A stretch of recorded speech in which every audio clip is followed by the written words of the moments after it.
அழகான கிராமத்தில் மகிழ்ச்சியாக வாழ்ந்த ஹீரோயினியும் அவளின் 4 தோழிகளும் ஒரு நாள் காட்டுப்பகுதிக்கு சென்றபோது வழி தெரியாமல் மாட்டிக்கொண்டு ஒரு சிறிய பழைய வீட்டில் அந்த இரவு தங்கிவிட முடிவு செய்கிறார்கள்.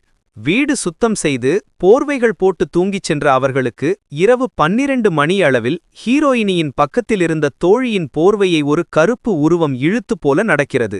தோழி பயந்து எழுந்தாலும் மற்றவர்கள் அதை காற்று அடித்துவிட்டதென்று சமாதானப்படுத்துகிறார்கள். ஆனால் உண்மையில் ஹீரோயினி மட்டும் விழித்திருந்ததால் அந்த படுக்கையின் மேல் சிதறிய முகத்துடன் படுத்திருந்த பேயை அவள் தெளிவாக பார்க்கிறாள். பேய் அவளது முகத்துக்கு நெருக்கமாக வந்து மூச்சை தடுக்கும் அளவுக்கு பயமுறுத்தவிட்டு மறைந்து சில நிமிஷத்தில் ஒரு தோழியை 10 அடி தள்ளி தூக்கி எறிந்து காயப்படுத்துகிறது.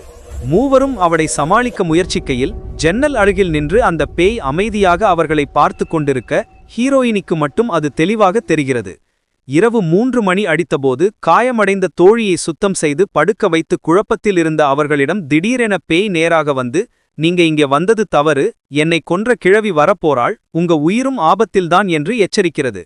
அதே நேரத்தில் வீட்டின் வெளியே மரம் முறியும் சத்தத்துடன் கடுமையான வாசனையுடன் ஒரு பெரிய உருவம் நெருங்க, பேய் மெதுவாக கிழவி வந்துட்டா என்று சொல்வதுடன் கதையின் முதல் பகுதி பயம் நிறைந்த நிலைக்கு தள்ளுகிறது. இது தொடரும். பார்ட் 2 பார்ப்போம் நண்பா. இந்த கதை உங்களுக்கு பிடித்திருந்தால் கமெண்ட் பண்ணுங்க. கொரில்லா குட்டீஸ் சேனலை சப்ஸ்கிரைப் பண்ணுங்க, லைக் பண்ணுங்க, கமெண்ட் ஷேர் பண்ணுங்க. ஓகே, பாய் பாய்.